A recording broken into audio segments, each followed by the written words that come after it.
Television brings you the meeting of the Wayne County Board of Commissioners. Please stand by for the Wayne County Board of Commissioners meeting.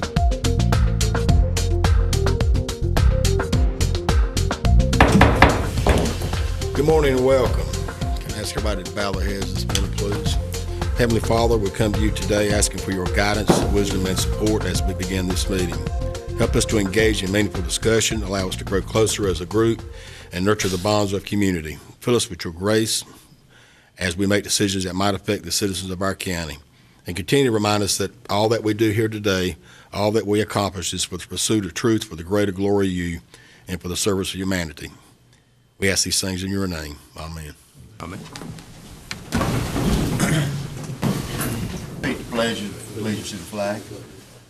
I pledge allegiance to the flag of the United States of America and to the republic for which it stands, one nation, under God, indivisible, with liberty and justice for all.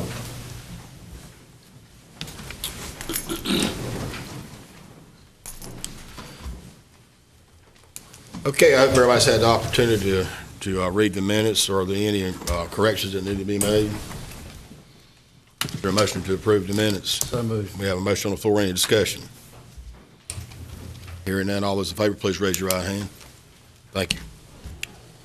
Mr. Wood, there was no changes to it. We did discuss moving Dr. Walker up in the agenda because he does have a conflict with another meeting. What I'll do is after we introduce our new social service director, then I'll bring him on up if we're, actually, I guess we need to do public comments right after that. Okay, so was any changes on the agenda for the commissioners? Hearing none, is there a motion to approve the agenda? So moved. There's a motion on the floor. Is there any discussion? All those in favor, please raise your right hand. Mr. Mayor. Thank you, Mr. Chairman. Mr. Earl, Tammy, I'd like for you, both of y'all, if you will, to come up to the podium.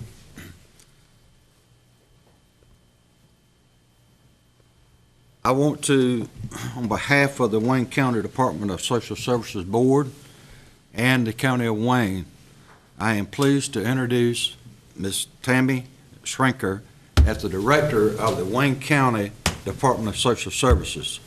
She will be assuming her duties currently held by Interim Director Earl Merritt, and we have a lot to say about him in the weeks to come. Tammy will begin full-time duties on October the 9th of 2017. Tammy began her career in social work in 1989 when she became the director of Rainbow House, a shelter for victims of domestic violence in Richmond County. After serving in that role, she taught community college courses for a year and then joined the Richmond County Department of Social Services in 1994 as a Child Protective Services social worker. She served as a CPS supervisor, the social work program administrator, and director while employed with the Richmond County Department of Social Services. In 2014, Tammy accepted the position of director for the Stanley County Department of Social Services. Tammy is active with the North Carolina Association of County Directors of Social Services and served as the president during 2013-14. She is currently the Tri-Care for the Professional Capacity and Personnel Committee and also serves as the liaison for the North Carolina Social Services Commission. Tammy has a BA in psychology from St. Andrews University and a master's in public administration from UNC Pembroke. Tammy is married to John, who is a retired Marine and now teaches 5th grade. Together they have 6 children and 4 grandchildren. In her leisure time, Tammy enjoys visiting her children, which live in 5 different states, camping and volunteering with Special Olympics. I want to present to Ms. Tammy Schrenker as our new Wayne County Department of Social Services. Thank you for being here, and welcome to Wayne County.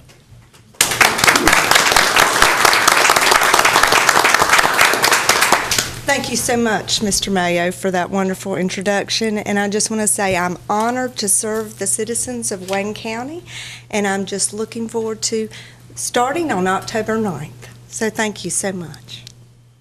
Mr. Earl, you want to say something? I've known Tammy for a long time, and you're very fortunate to have her as your new director. You're going to really enjoy working with her, and she's going to serve the citizens of Wayne County very well. Thank you. Look forward to it. Good to see you. Thank you. All right, let's get back to the agenda. Do the public comments section. So public comment section is open. If anyone wishes to speak, you'll come up to the mic, give us your name, your phone number, your address. Even though I know you, Mr. Mayor. I know this fella. Yep. I'm Darren Flowers, Mayor of Fremont, live in Fremont. I'm here to make a comment or two about the study, the sewer study. Fremont does endorse the sewer study. We agreed to have it, and we certainly understand the need for it. But we do have some concerns about the tone of the article in the News Argus yesterday.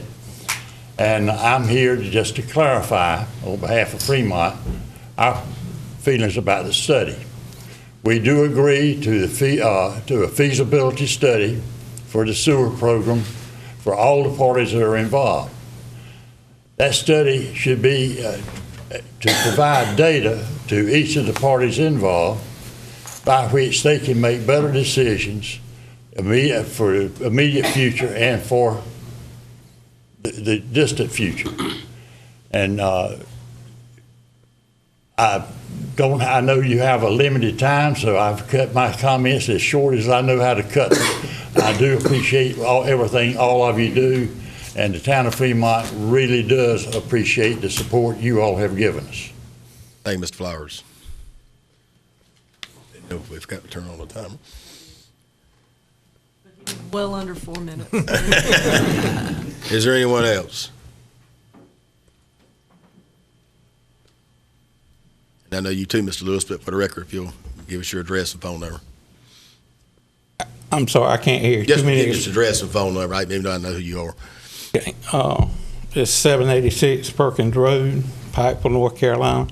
Live with an aggravating woman and 2 wonderful dogs. I'd have said that if she'd have been here. She'd have been looking for it.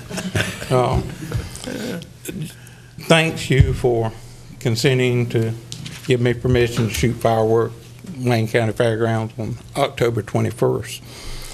I'm required by state law to get your permission before I conduct that display.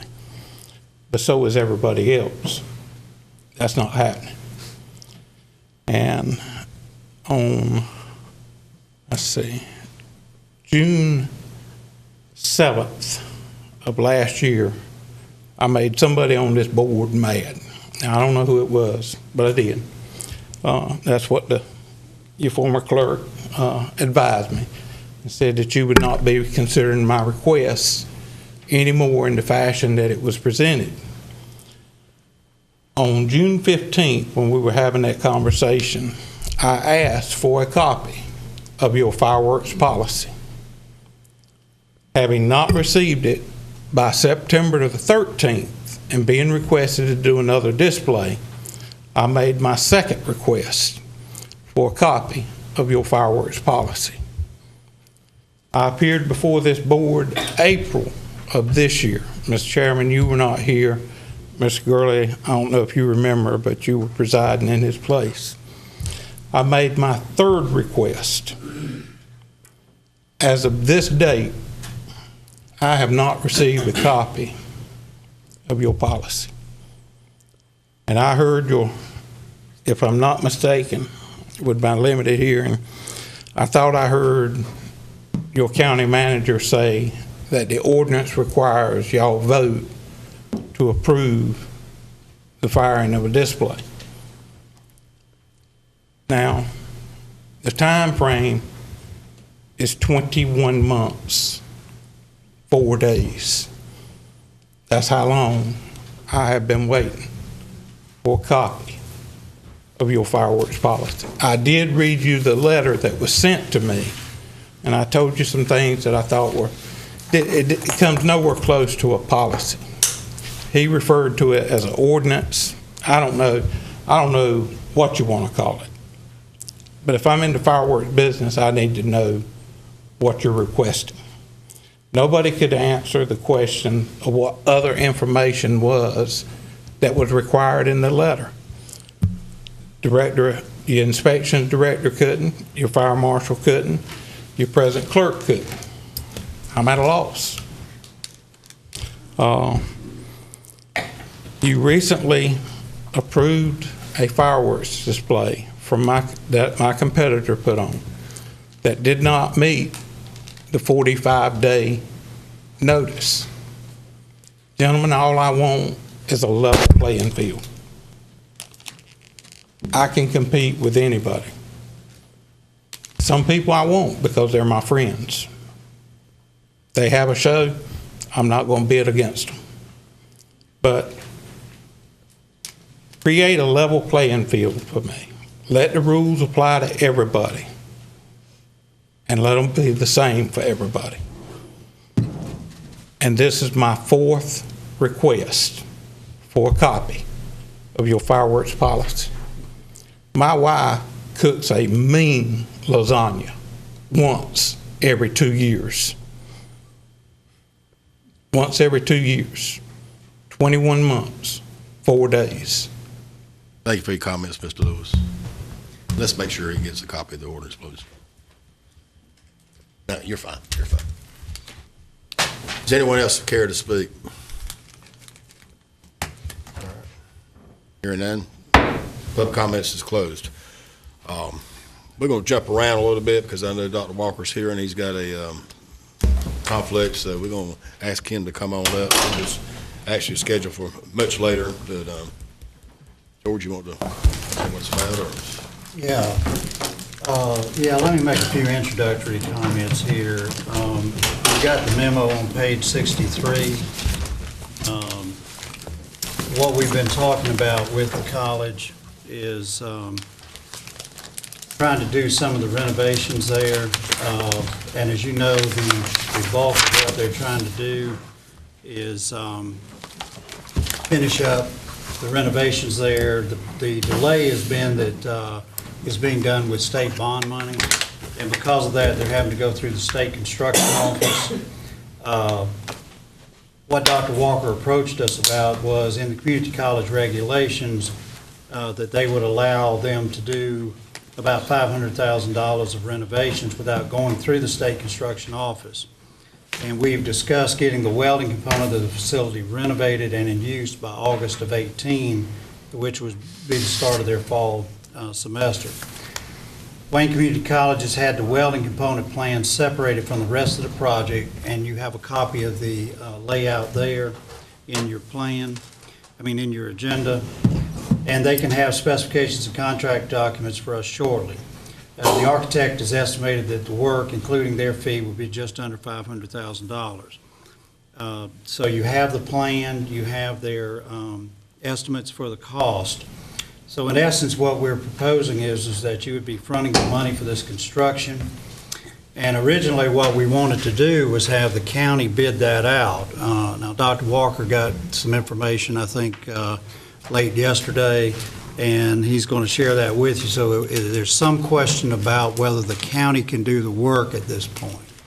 And with that, I'm going to turn it over to Dr. Walker and let him discuss it. But the whole idea we had been discussing was that we would either do it with our own forces or bid it out, but it would be a county project.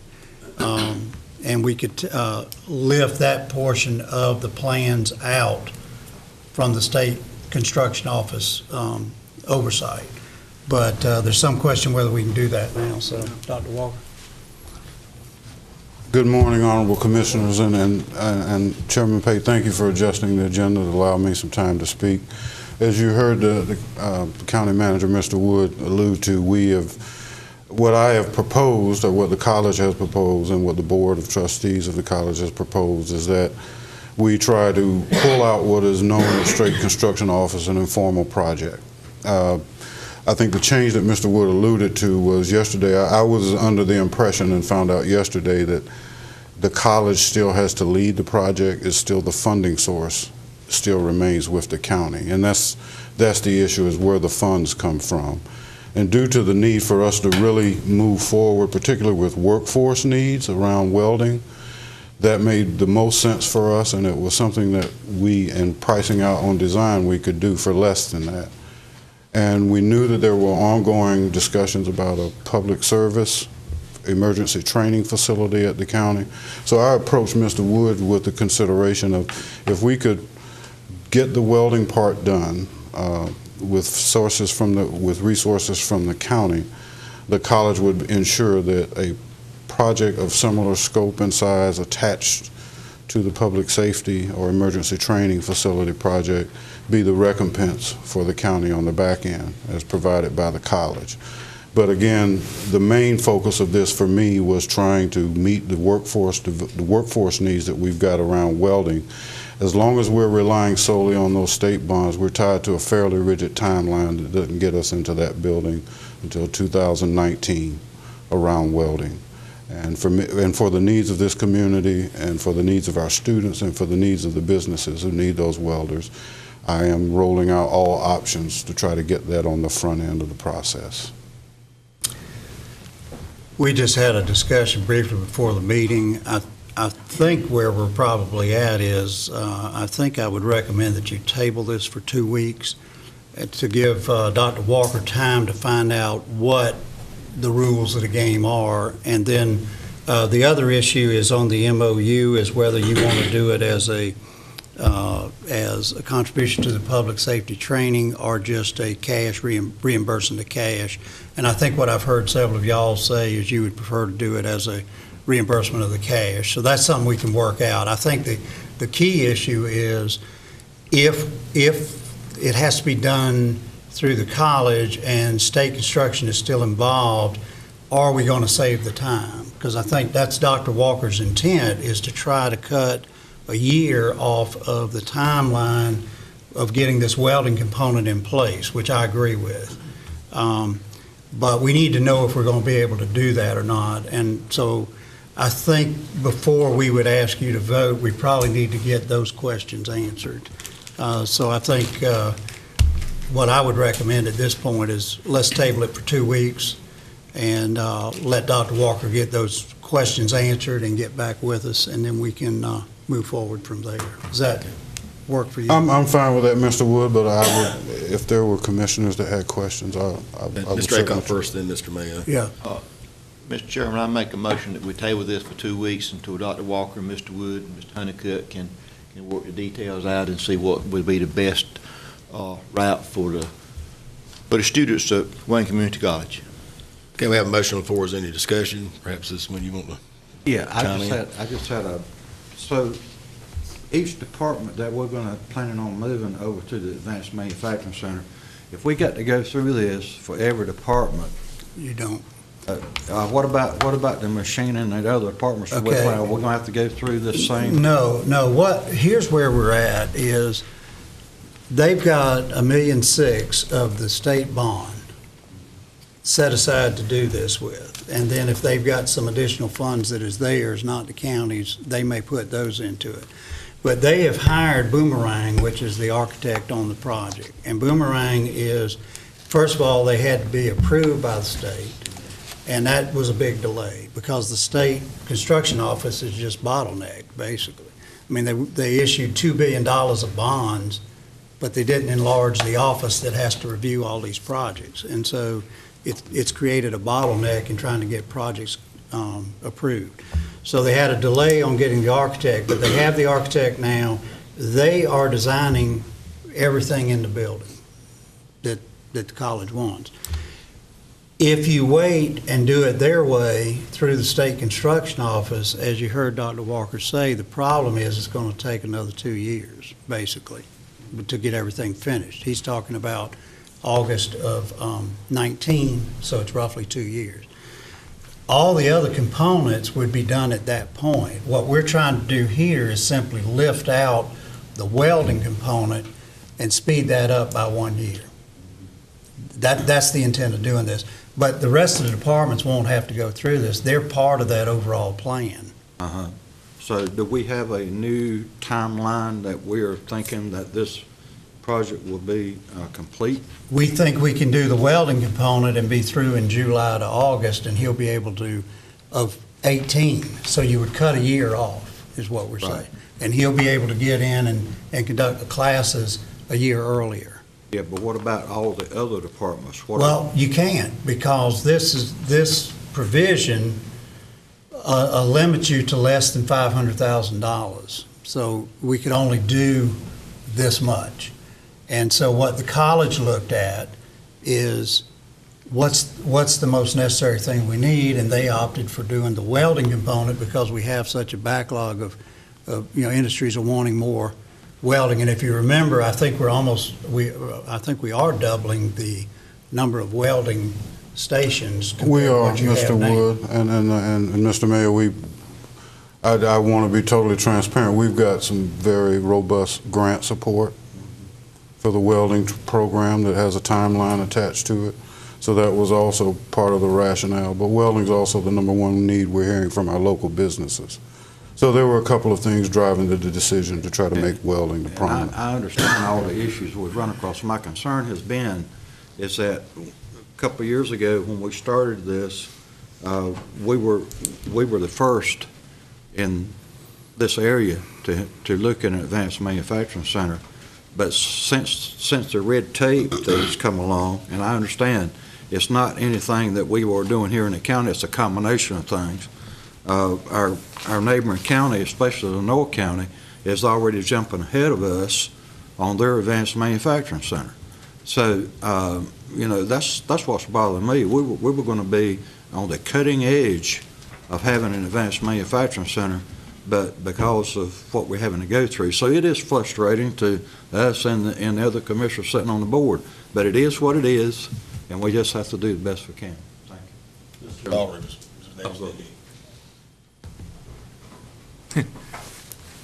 I have never been more frustrated with a project than this one.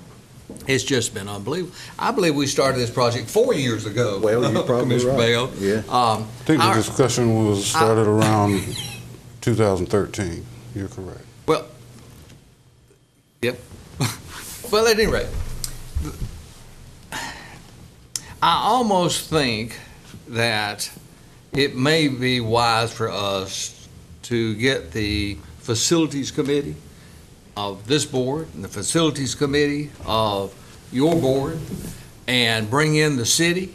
And we need to sit back down to the table and find a way for us to get this facility open. It really is almost unacceptable to think that it would take 2 years just to get this place open. What we have set about was the county bought the building. We then turned it over to WCDA. WCDA has now leased it to the college. All those are legal documents, and we can definitely reverse that trend and get it back in the county's hands if we need to, I assume. And everybody's willing to agree. Assume everybody's willing to do it. It would have been much better, hindsight's 2020, for us to have done the renovations while we had the building and then hand it over to WCDA and WCDA lease it over to you. I just hope that we would, at least before we move forward over the next 2 weeks, I'm hoping that we'll sit back down at the table and find the most comprehensive way, the fastest way possible for us to obtain this. As Commissioner Mayo has stated, it's nice to have the welding component, but the concept here was to have all of those components up and running years back. We're talking about years in the future, and it's just very frustrating. I would hope we would find a way to move this project along very rapidly. My question, that was all a statement. My question is this architect, Boomerang? Is Boomerang currently working on the entire schematic of the entire building? Yes. And what is their time frame to actually completing their work on redesigning the components in the building? I don't think it's the time frame of Boomerang, Mr. Dart, it's the time frame of the State Construction Office that drives the process. Boomerang can have things ready for us fairly quickly, but the bottleneck that you heard Mr. Wood allude to, there was a specific timeline about that when they're going to be able to approve stuff for us.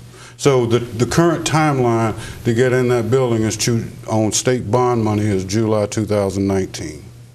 Is it possible for us to use state bond money for another structure? If it is approved by our board and the state construction office. And I realize that those dollars have really been earmarked now for the Advanced Manufacturing Center. Yes. Would we lose those dollars if we reappropriate that? If Well, we set that aside for another project?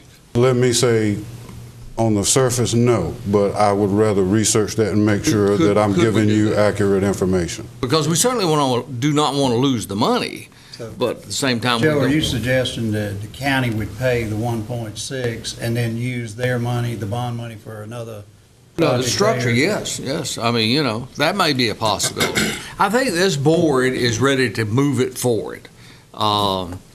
And I realize we're under some type of restrictions because of FEMA in regards to the floodplain, and that's where the city comes in regards to giving us a waiver for us to go ahead and get that done.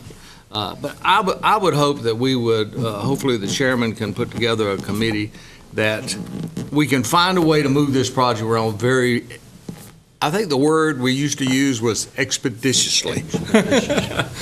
Rapidly. Thank you, Mr. Marty. Good morning, sir. Yes, sir. Pleasure to have you here. I have a slightly different route that I want to ask questions to. I have a young man that graduated from high school with my son, was at Wayne Community College some years ago. They graduated in 2000, so it was somewhere between 2000 and maybe 2010. He went to Wayne Community College and took the welding course. So my question is, are you currently teaching welding at the college? Yes. And how many students? I don't have that number. Well, right. and I don't mean to quiz you like that. My point is you do have students there who are completing welding Yes, sir. and therefore able to provide that number of students to the public to provide that need. My thinking is so that the need to the public is not reduced. And I'll apologize to the school system if I'm incorrect, but I think maybe at Southern Wayne and a couple of other schools, they renovated and upgraded their welding shops. Now, being a former teacher and taught Fayetteville Tech out at schools with courses, I know that it was almost a matter of regularity that the community college of Fayetteville Tech offered courses out in the community. So my question is there a rationale between now and the time that we would get that 2019 facility finished down there? Is it a rationale to provide something out at those high schools so that we could fill that need and therefore do two things?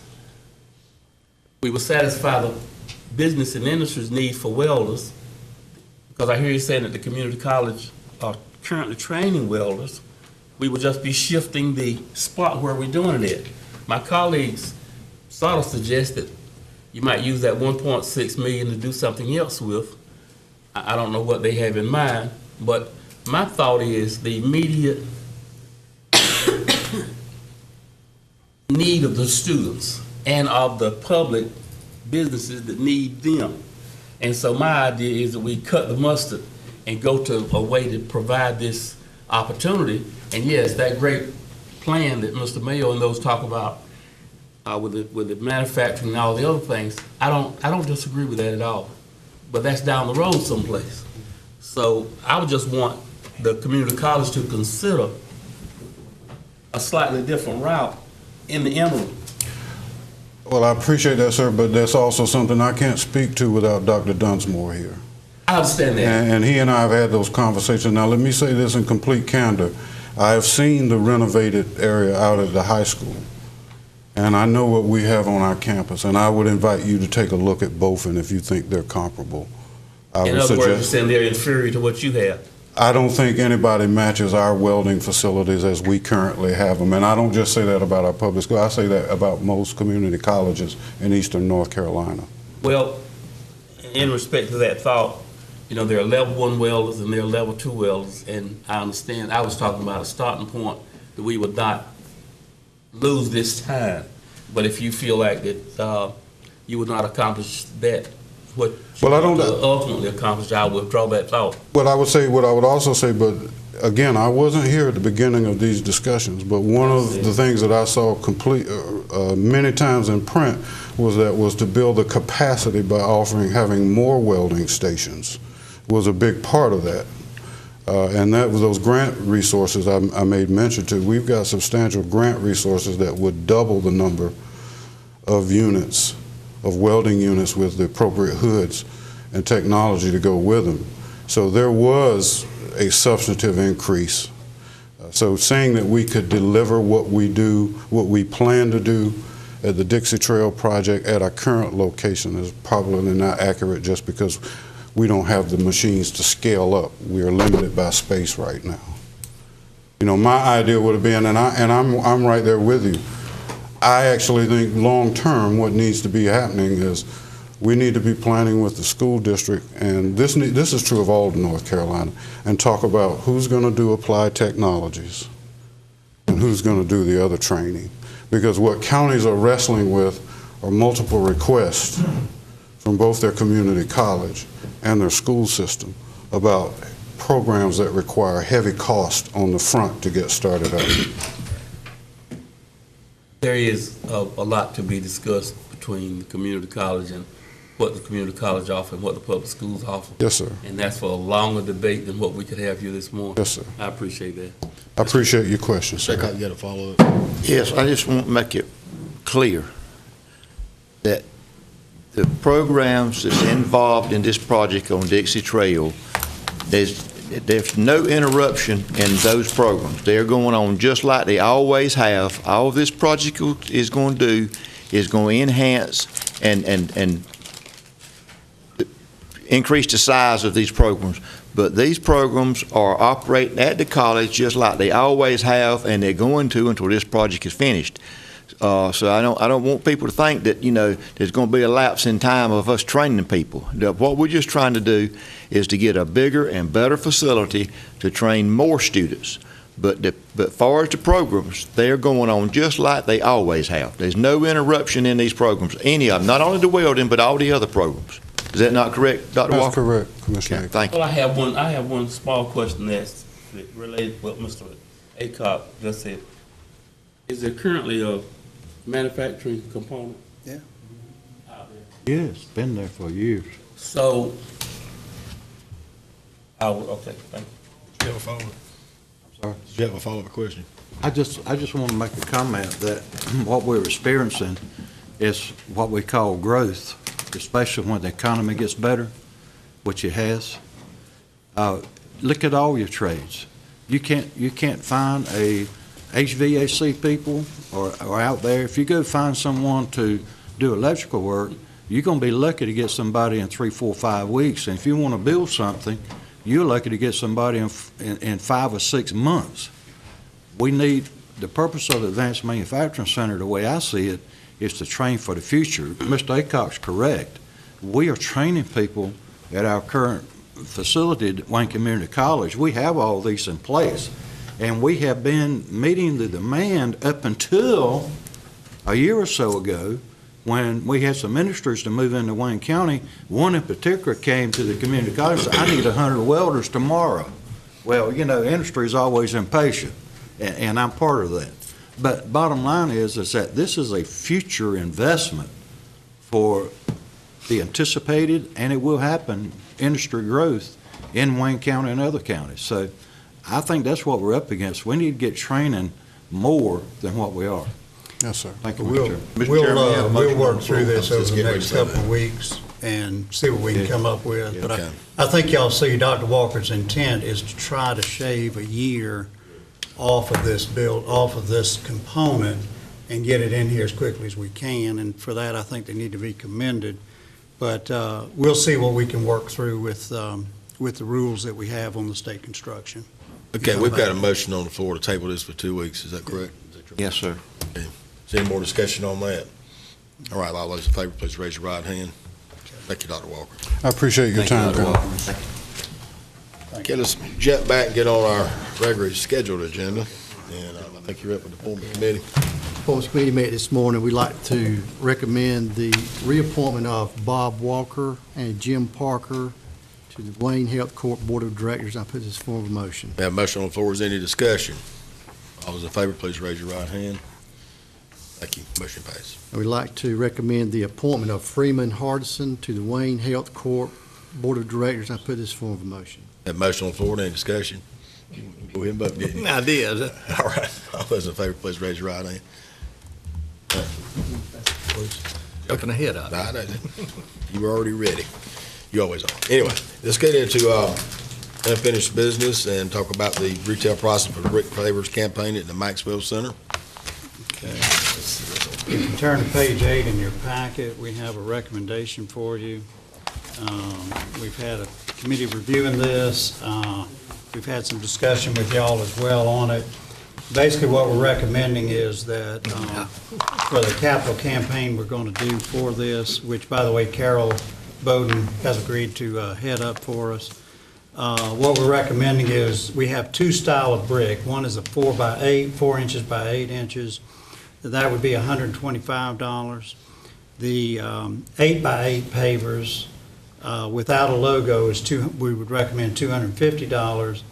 And then 8x8 pavers, and I should have put the word in with commercial logos because this is limited to commercial logos, would be double that at $500. And so those are the three prices that we're recommending that you approve. Need a motion on this, don't we? Yes. Is there a motion Chairman. to approve? I so move approval. Okay, we have a motion on the floor. Is there any discussion? All right, all those in favor, please raise your right hand. Okay, with that, we can move forward with the capital campaign, so Carol will be off and running on it now. So you can buy as early as today, right? Okay, next is the motion to authorize the chairman, clerk of the board to execute an engineering agreement with Reason Nichols for the potential sewer merger regional feasibility study. You have a memo from Craig Honeycutt. He's done the work on all of this, and we did get the $50,000 state grant. And I just want to reiterate what Mayor Flowers said. They have not said that they will agree to whatever the study says. They said they've agreed to do the study, and then each entity will then make its own decision at that point of whether or not they will do it or not. So that's where we're at. As I told you, we would have liked to have gotten a little more information out of the study, but it would have cost more. We went back to the state and asked, would y'all give us some additional money for this study? They said they were limited to the $50,000.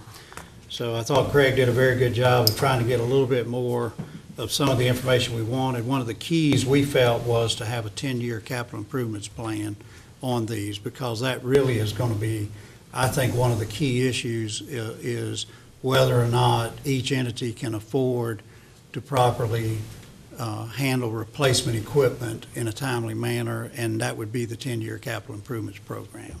So we've gotten that component in there. Craig, is there anything you'd like to add?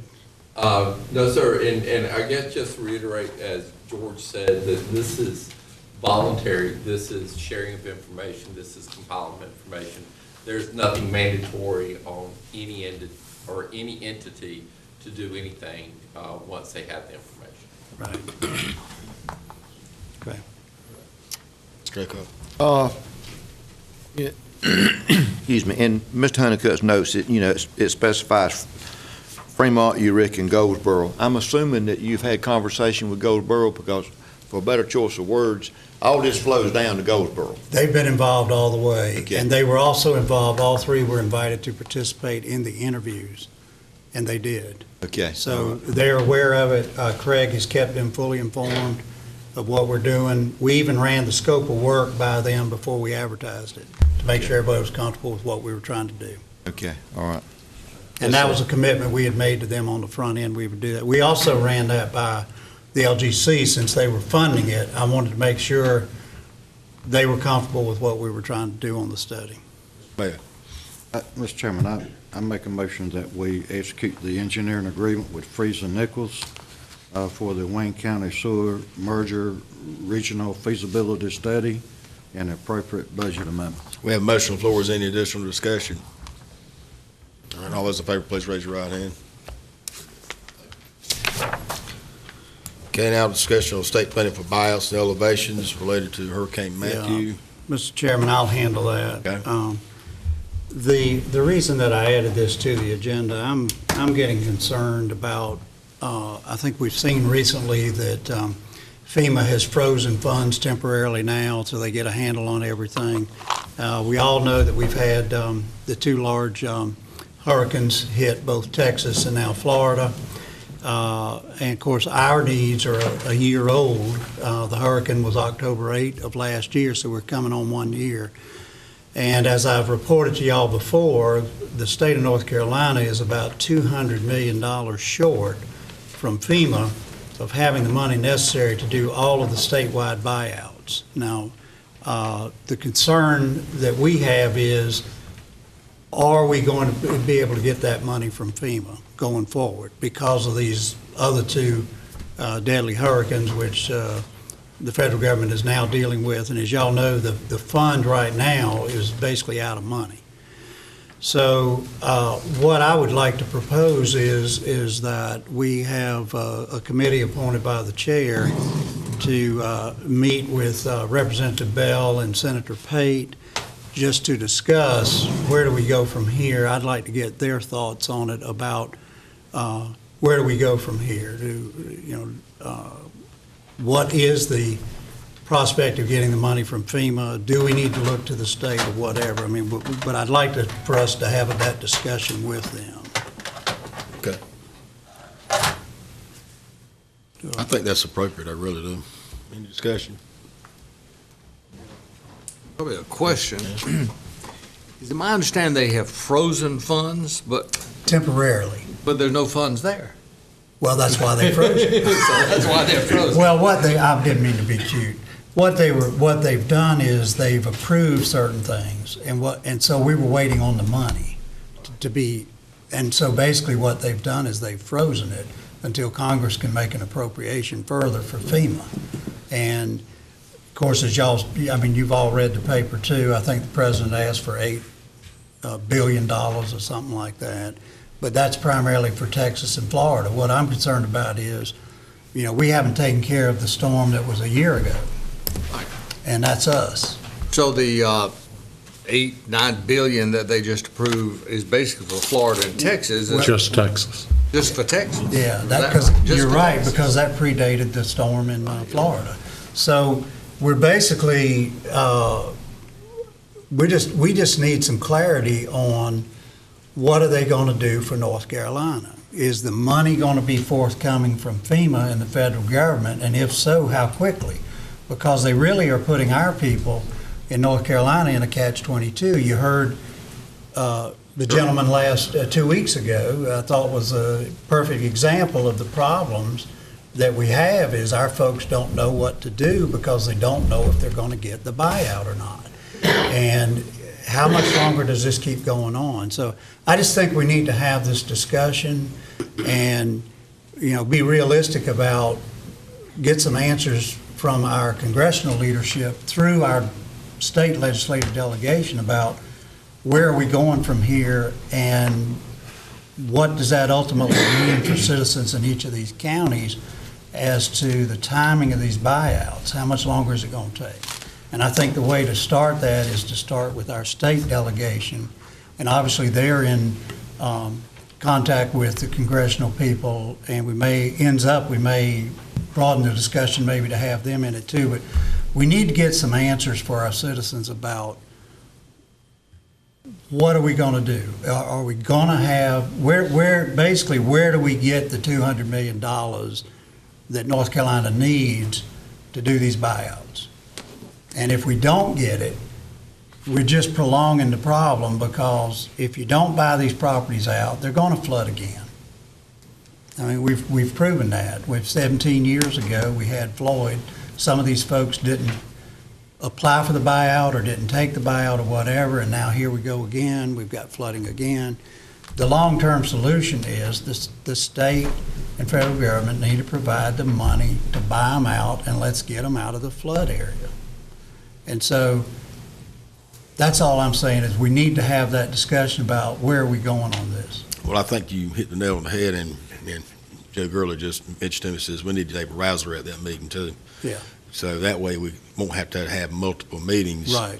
And he was very open when he spoke to me and Joe and Wayne, about a month ago. So he was very concerned. Of course, we didn't, Irma hadn't hit yet. But right. Anyway. And we got another one. And we got Maria in the wings sitting now. out there headed this way. So, who knows what happens there. But I think we invited everybody at the table at the same time. Okay. So that's what we'll try to do.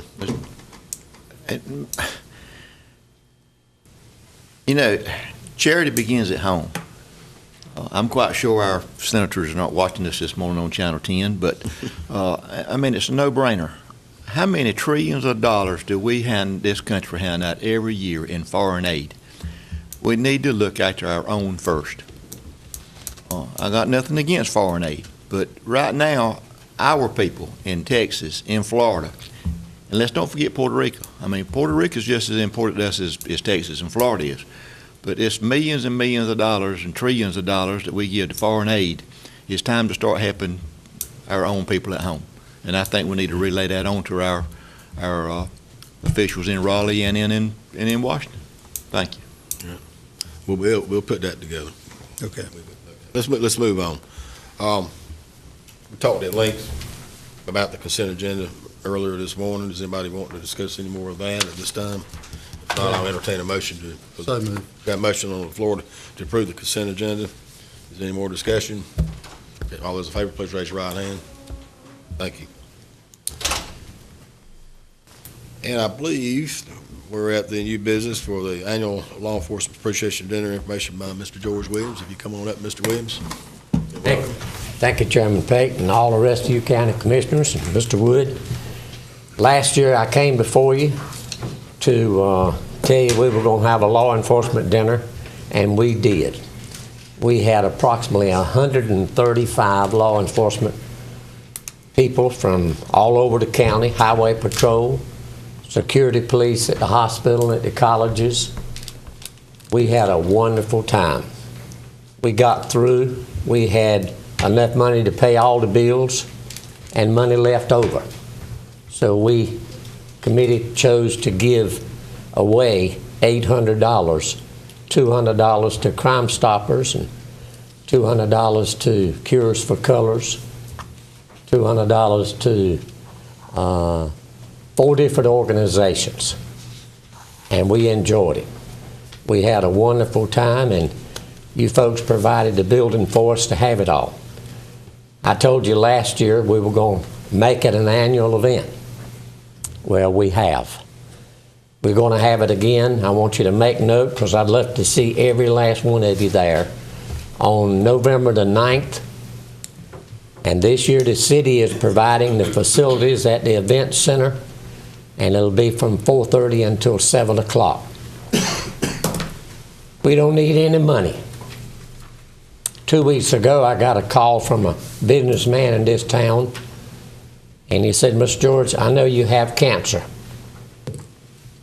and we want to take care of all of this for you." I said, "Well, you can do part, but you can't take away the best part, which is getting everything together."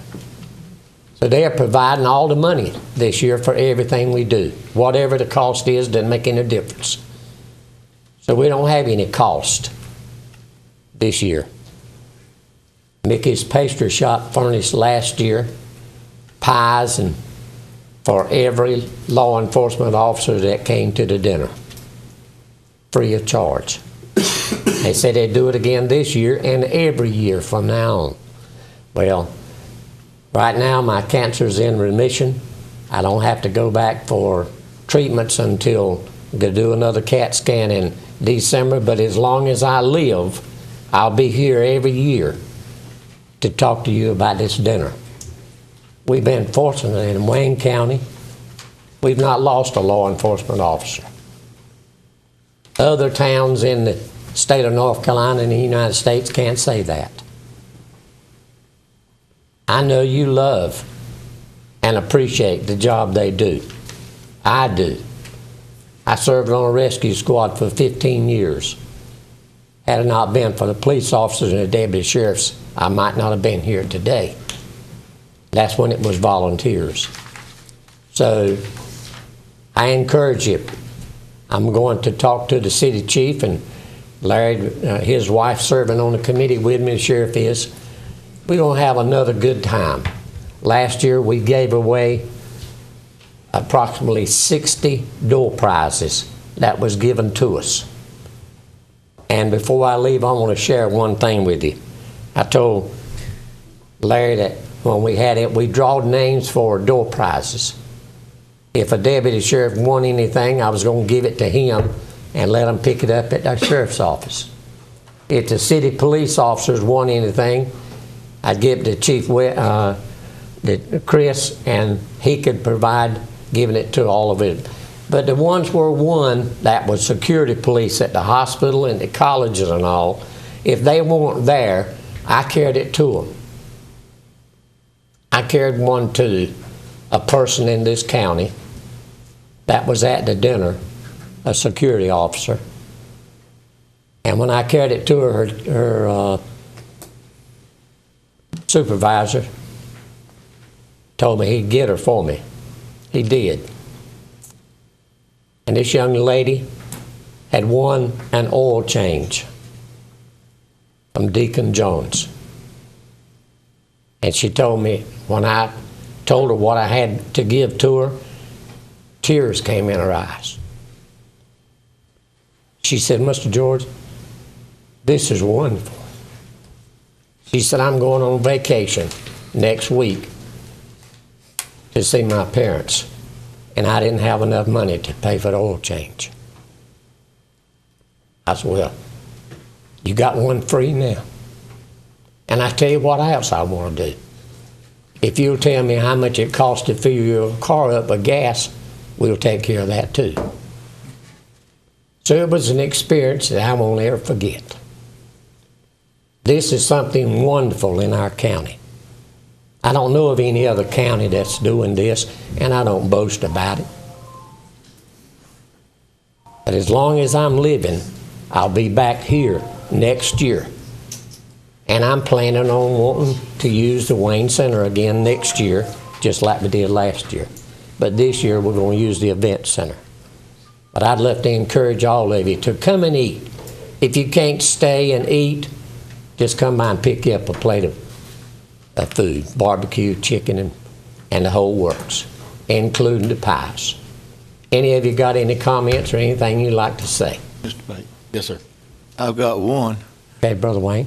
We may can arrange for you to be in a new facility next year. Well, that'd be great. That'll be great. We can have it wherever there's a place to have it. It doesn't make any difference to us. And we just want to have all the law enforcement to come and eat with us and enjoy it. We're going to have door prizes this year, just like we did last year. And this businessman's taking care of all the door prizes. So I said, well, look, don't come up with less than 60 or 70 now, because that's what we had last year. We want at least the same number that we had last year. But I want to thank all of you, Chairman. Thank you, guys. I appreciate the good job you boys do. I'm going to ask the board clerk to make sure you get that on our calendar. I will, and can I get your phone number, Mr. Wood? 919-222-2201. Mr. Wood, be sure to be there like you were last year. We enjoyed it, didn't we? Yes, we do. Had a wonderful time. Thank you, gentlemen. I appreciate it. Thank you. Ms. Phillips, I believe you're up next. Now, he didn't ask for any money. I was worrying about that when he was speaking. Good morning. Good morning, Chairman Payne, Board of Commissioners. Thank you for the opportunity to talk to you this morning about something that is near and dear to my heart, and it's about your public library being part of helping children in this community to get the education that we want them to have. I sent you a memo about an initiative, a statewide initiative, at least for the libraries in the state who are a part of the NC Cardinal Consortium.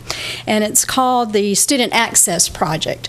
And what this project will do is it will allow students, all students in Wayne County, kindergarten through 12th grade, to receive a library card. We would do this project in partnership with our school system, providing they agree to it. I needed to get your agreement first to authorize me to go and have these conversations with the school system. But basically, what would happen is the parent would have to sign on to this. There would need to be a memorandum of understanding between the public library and the school system. And with this special card, it would allow students, K through 12, to have access to all of our e-resources. So that would be e-books and the very robust set of databases that are available through NC Cardinal, which you all know is funded through the state library. It would also entitle children to check out up to 10 print items in the library.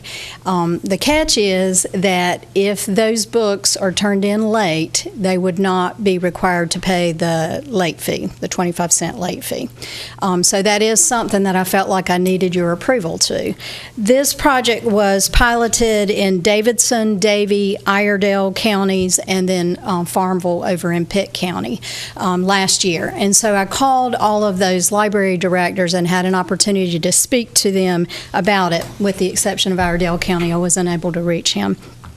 And all of those library directors reported to me that primarily what we're talking about is access to e-resources, because what they saw was that children who, for whatever reason, were not able to get into the library card and get a traditional library card now had the opportunity to access those e-resources, and they indeed were doing that. So that is, in a nutshell, the project, and I would like to open up to any questions that you may have. Questions? Yes, sir. If I understand, what we're after is to give students the opportunity to have a card and a number and password to interface with electronic e-books, electronic Yes, sir. media Yes, sir. from home. Yes, sir. That's correct. And they would use their student ID number, which is the number students use when they go to the cafeteria, for example. And the thinking is, our library card numbers are like 12 digits long, and children can't remember that. But they learn that student ID number, and they have to use it every day in the cafeteria when they go to get their lunch. And so the idea is that ID number, and this is where we would have to have the school system's permission to use that. It doesn't allow us access to any of their personal information. It just simply is used as their library card number. They would log on to the computer, use that as their library card number, and then it would allow them access to our databases. So just to ask my chairman just a question, the broadband is all necessary to be able to do what? I see this as being part of it. Yeah. Okay, I just wanted maybe you. We've been examining a broadband initiative for the rural areas for some time, and we're not quite ready to talk too much about it yet, but let's just say things are moving in the right direction. Yes, sir. Hello, Donna. Hello. I don't see anywhere here where there's any additional expenses or cost of this. No additional cost for this. We do take in revenue in the library from fees. Now, if a child has an existing library card and there are fees or fines associated with that, this doesn't discount that. They would still have to pay for that. If they lose an item, even though we are not charging them for a late fee, if they lose an item, the family would be responsible for the replacement cost for the item. But the student would have access to 10 items online, is that correct? No, 10 print items, up to 10 print items. So how many Limitless. ebooks? Limitless. Limitless. Mhm. So you get all they want, and there's no additional cost for that. That's correct. And last year, actually year before last, thanks to some library funding and some from the Libraries Foundation, we were able to add a resource called Tutor.com, which is just an extremely valuable tool where we oftentimes have children come into the library and families who say, my child's struggling in math and we need a tutor, but we can't afford the high price. Is there any solution you have for us? So Tutor.com has fully vetted background checks and all of that tutors, and so through an electronic means, children can actually go online and have a tutor that will help them work through, let's say if it's a math problem, help them work through the problem. They don't give them the answer. They help them learn to solve the problem. And we've had tremendous feedback, positive feedback from our community on that resource, and that's just one of the many. Well, in the future, I think it's a great idea if we have Mr. Williams precede you to the podium, because now it's not costing us anything here. She's not asking any money. Do you need a motion, Mr. Chairman, for us to approve this? Before we go to a motion, I just want to ask one related, Sure. hopefully a related question. If I understand the relationship between the tutors and the math problem, so forth, so back at a meeting that involved us and the school system, the whole situation of textbooks came up. So I just want to, they say any question you don't ask, you should have asked it. But they say some questions are dumb, and I apologize for maybe getting off on the wrong step. But now, let me ask you this question. Is it possible that electronically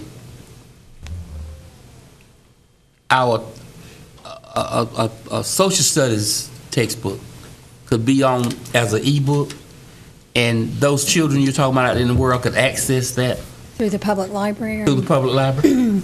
I would imagine that the school system has to pay a platform fee and then a subscription fee for electronic textbooks, and that's something I'm sure that they probably could not allow access through the public library.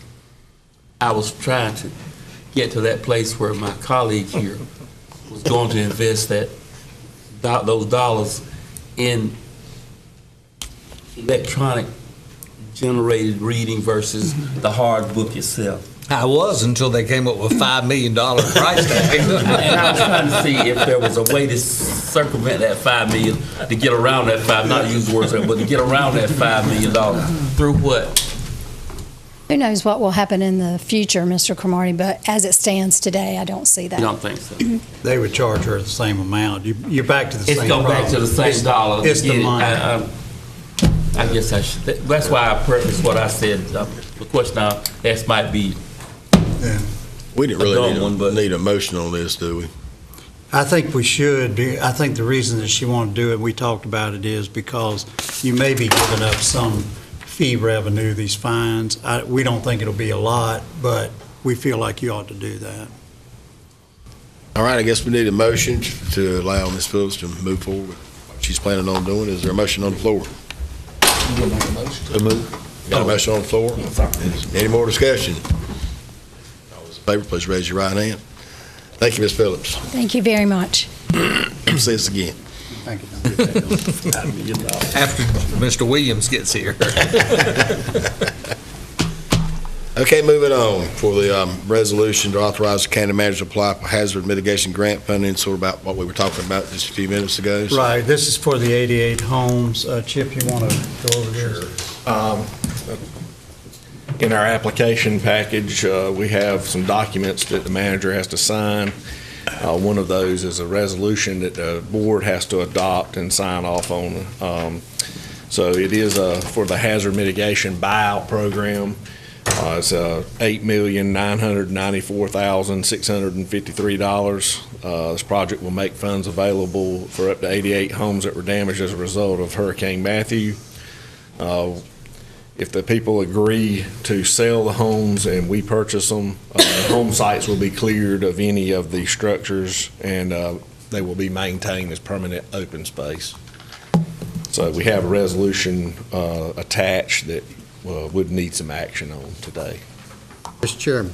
Yes, sir. I'd like to make a motion to approve resolution number 2017-24, authorize the county manager to apply for hazard mitigation grant funding in the amount of $8,994,653. Purchase up to 88 homes damaged as a result of Hurricane Matthew. Okay, I got a motion on the floor. Is there any discussion? Just a question. Yes, sir. Who's the hazard mitigation grant funding through? That's from FEMA. FEMA? Yes. Okay. This is not income-based. So, once we buy those, and those properties then revert over to FEMA? No, they revert to the county. They do revert to the county with the Yes. restrictions that FEMA It's puts a on. grant to the North Carolina Emergency Management, and we are a sub-grantee of North Carolina Emergency Management. So when purchased, those properties would be transferred to the local government. So they'll be transferred to the county? Yes, sir. With the restrictions that FEMA puts on those properties? Yes, correct. It would have deed restrictions on it. Yes. Mr. Chairman. Yes, sir. Chip, part of these 88 homes, are they in the city and the Part are county? in the city, part are in the county. But the county would get possession of the property? The ones that are inside the city of Goldsboro, I would think you'd want to transfer to the city of Goldsboro. Yeah. That can be determined later. But the ones out in the county would be transferred to the county. Wayne, early on, we made the decision that we would do one combined application. And so that's how it's done. But I agree with Chip. I think if they're inside a corporate limits, you should offer it to the municipality at no cost and let them deal with it. You can't build anything on it. No, you can't build. It's really open space is what it amounts to. And as y'all know, we have quite a bit of that in Marmac from the previous buyouts. The 88 that we're talking about here, Chip, is that added on to a previous number? That is it. When we originally applied, we applied for 35 million. And it's Okay. 331 houses, including the elevations. They gave us a $9 million allocation for our county. We can spend up to $9 million. And that would fund 88 homes. And that is it? And that is it. When I first read it, and the reason I asked a question like that, I guess I was just hoping that the earlier number. Well, Go ahead. that's the amount I was talking about earlier, is the state is $200 million short. And if you do the math on us, he applied for 35 million and he got 9. We're, whatever the math is on that, what is that, 26? We're $26 million short. So that, any additional. So the 9 that he just spoke of, that's what we're going after now. That's all we've been approved for. And that's the part that nationwide FEMA has temporarily frozen till they figure out where the money's coming from. But as soon as they release it, we need to have this paperwork in Raleigh approved by them, so when they release it, we're in line to get the money. And that's why the Mike Sprayberry, who heads North Carolina Emergency Management, sent a memo to us saying, continue to put everything in because we think this will be temporary. Congress will appropriate the money and you need to have everything ready. So that's why we're going forward, Ed, with it. So there's 88 houses that up for buyouts. Yes, sir. Those are the ones that are funded.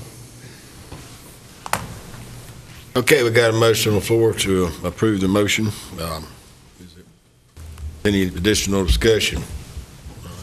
None, all in favor, please raise your right hand. Thank you.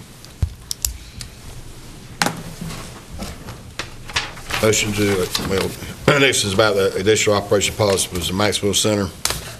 And Mr. James Wade is coming up. Fill us in, I'm sure. Morning, everyone. How are you? Morning. Carol will get me started there. Today, we're just going to talk about some policies. I also am not asking for any money today. We're going to talk about our policies regarding building guidelines as far as booking and rental and all of that of the facility. So one of the things that we just want to make everyone aware of is when it comes to the booking and rate guidelines, what we're looking to do is effectively make decisions regarding the best business at the best time at the best rate. And the way we're going to do that, we have a statement of purpose. When we're booking a building like this, some of the things we're looking to do is to maximize the out-of-town attendance and expenditures by people coming in for trade shows, conventions, conferences. We want them to bring their money into Wayne County and leave it here. Another goal is to maximize our hotel capacity, our food and beverage sales, any revenue from things that we rent to them. Again, if we can get them to spend their money while they're here, that's money that stays in the county with us. We also want to meet the needs of the local agricultural and social groups and all the local associations. So there is a local aspect to what the building does also. We want to generate activity through all of these local events that affect the economic impact for the community. And we want to minimize our operating deficits as much as possible by doing as much business as we can with whoever we can do business. And then the final goal is to generate repeat bookings so that if somebody comes and they have their event, we want them to be happy with it. We want them to say it was a great event so that they immediately want to come back and be with us the following year. Whenever we're looking at how to book things, and we're going to talk here in a minute about priorities and all that, but when people come to us about booking something, we're looking at the amount of space that they need. We're looking to see if they're going to generate any room nights at our hotels. We're looking to see if they're going to spend any money on food and beverage revenue. Even though we're using approved caterers, we get a percentage of that, so that plays into our bottom line. We're looking at the time of the year they come, because right before Christmas, when a lot of people do Christmas parties, is a little busier time than the middle of July. We're looking at their degree of cost sensitivity. Are they a big corporate entity that's used to going to big buildings and paying for everything they use, or is it a small-time charity that really doesn't have a lot of money, and we need to work with them a little more.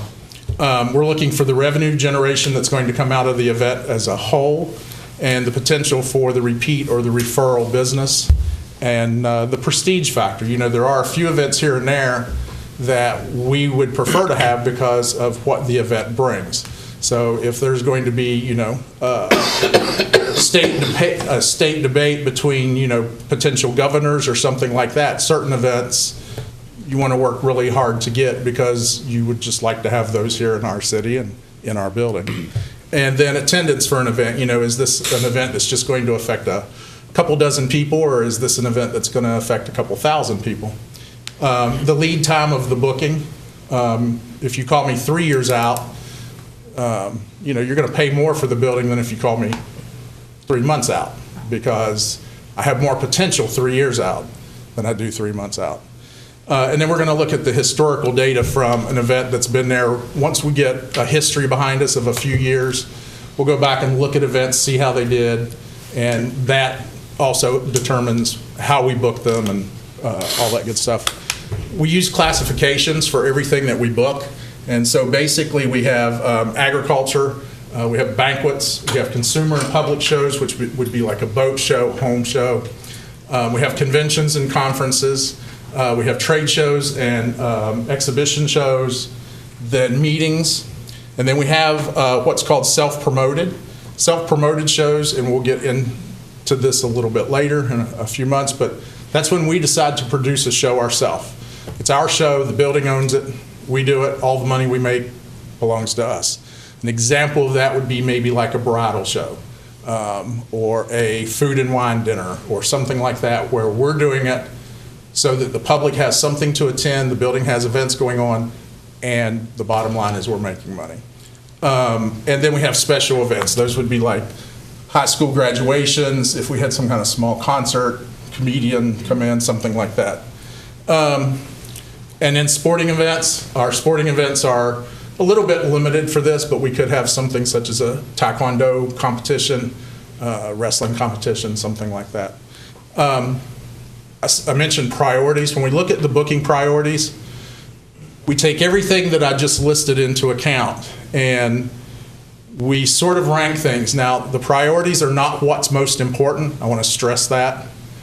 The priority has to do with what's going to make us the most money, what's going to be the best business for us at that time that will work for us and work for the client. And so when people call us and we get a booking leads, there's different kinds of leads. There are going to be some people, especially local events, that just pick up the phone and call us, say, hey, I want to have an event. There's going to be other people that we have to go pursue them. You know, they're a state association or something, their office is in Raleigh. We may have to go to Raleigh and actually do a presentation to them and say, hey, we want your state agency to have its convention here. And so it sort of talks about how we handle leads once we get the lead. And a lot of these policies have to do with the staff of the building. It's how they handle it, so that it's not just sitting on someone's desk. If we get a lead, there's a process for us following through with that lead and making sure that we get people the answers they need so that no one's waiting longer than they should for the information. Also in the policies, it talks about event deposits and pay schedules. When someone signs, depending on what kind of show it is, they have to make deposits. If it's a big state agency, they might fill out an application for us to direct bill them after the event. If it's a local event, let's say it's a wedding reception, they're going to put 50% down and then they're going to pay it all 5 days before the event. Because traditionally we know those type things sometimes don't pay their bills afterwards. So the deposit schedule in the policies just lays out for different kinds of events how they're required to pay for their fees. There's also a section on cash, check, and credit card handling procedures. And a lot of that will fall into the county procedures, which they are currently updating and working on. And so we will just combine those in. But that's how we make sure that all the money's taken care of. You know, if a check comes in the mail, we don't want it sitting on someone's desk for 3 weeks. We need to make sure that we're tracking it, that it goes where it's supposed to, as far as in the booking software, that this person, you know, is credited for paying, and then we need to make sure that the check gets in the bank. Same with cash and all of that. It's just checks and balances so that we make sure everything gets to where it's supposed to be. And then there is a contract template, which the contract template, the first 2 pages are mainly the pages that will change. Borden has been reviewing all of this stuff for me. And then the remainder pages of the contract are what we would call the small print, but it's the things that apply to everyone. First couple pages will lay out what the rent is, what they get with their rent, the dates they're renting the building, that sort of thing. One of the things that I want to try to make sure everyone understands is the rental rates are guidelines. And they're divided into peak, non-peak, and charitable. And the big difference between them are those different things that I said. The time of the year that you're going to have something, when it is, what it is, how many people, the days of the week, the room nights they're bringing in, are they using food and beverage? Just to give you an example with food and beverage, if someone's coming in and renting our big room, and they pay the fee for the room, and they're just going to have a speaker, that's all the money we're going to get. But if somebody comes in and rents that same room, and they're going to feed 800 people at $20 a piece, we're going to make at least $2,400 in fees from the food and beverage caterer. So when we're booking contracts, we take that into consideration. So we have to be competitive with other places, and we have to be able to work things out with folks so that, you know, they can afford to be in our building. So what we do is once we look at, you know, all of this stuff, we try to use yield management pricing. So we have this range, and your rent may fall anywhere in that range.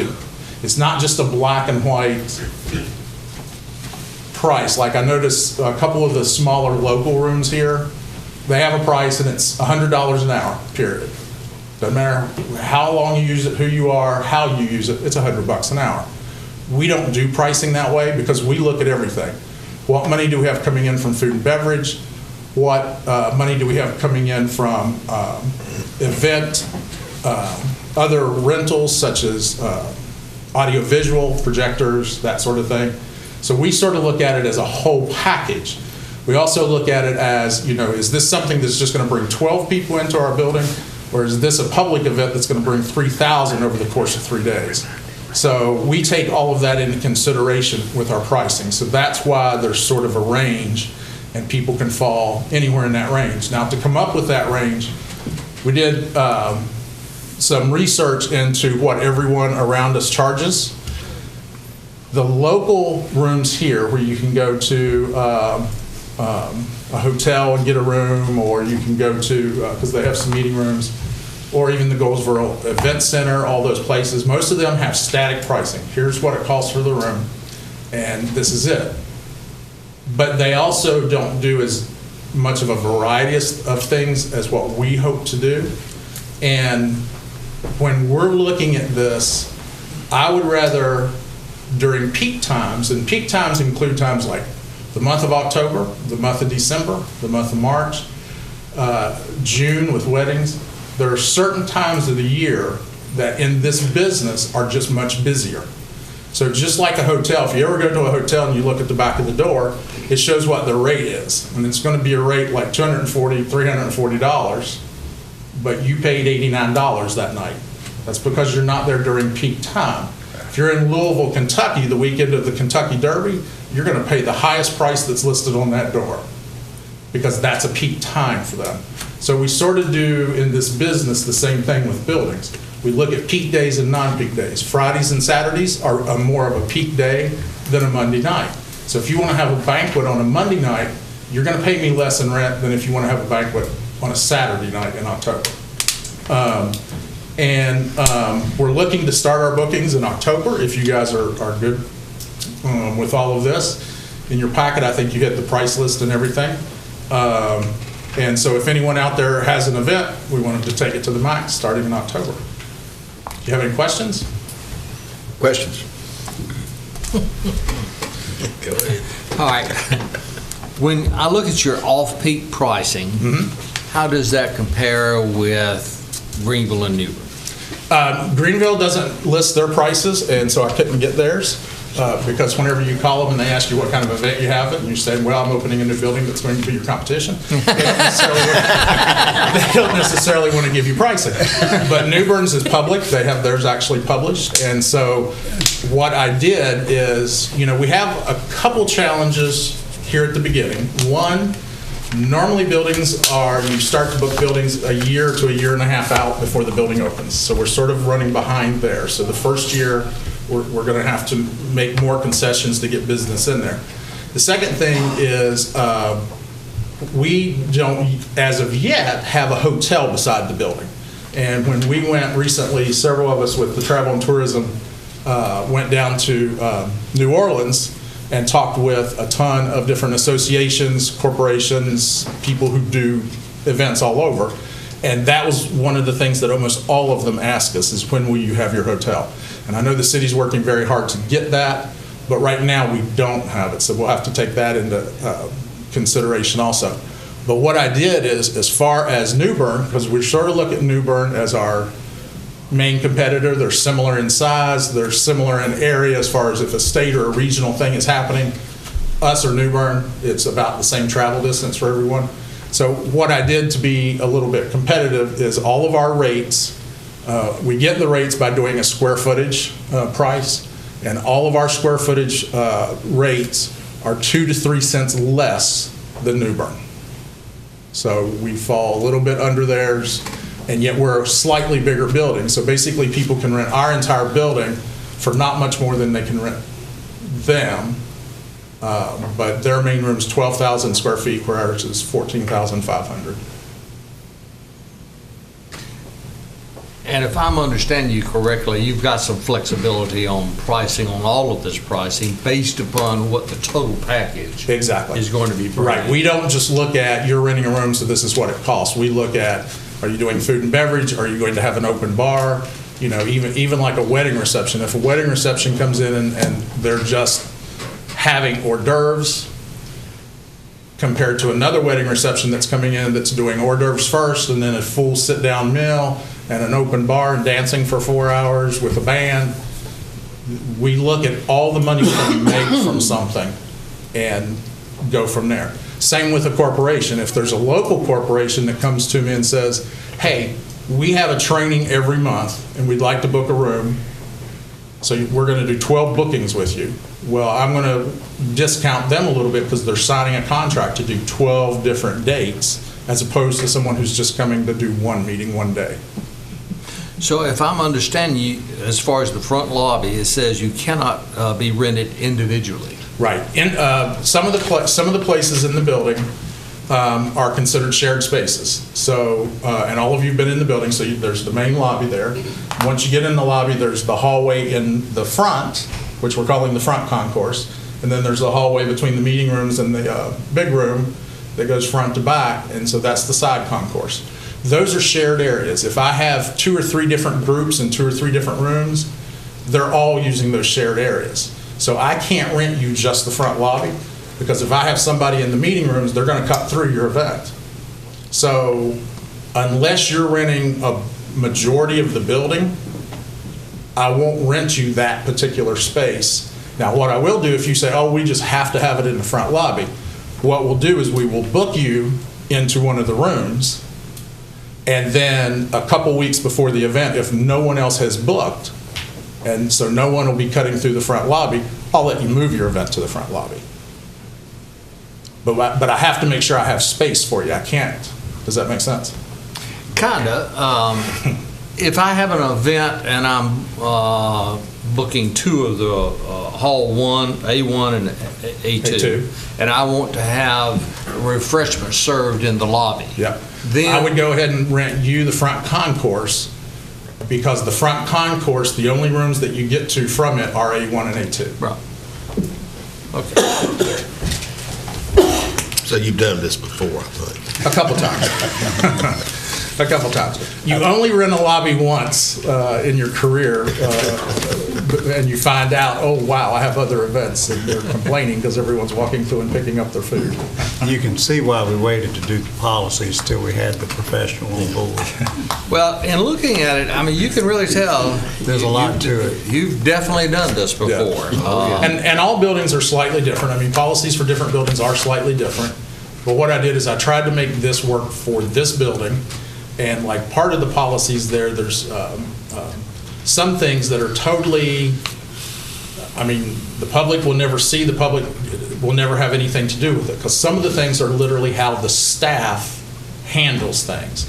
Because I think it's important that you have that in black and white so that the staff knows, you know, there are deadlines here. You've got 1 week to do this part. And then we send the contract out to them, and they've got this long to sign it and get it back. And then once it comes back to us, this has to happen immediately.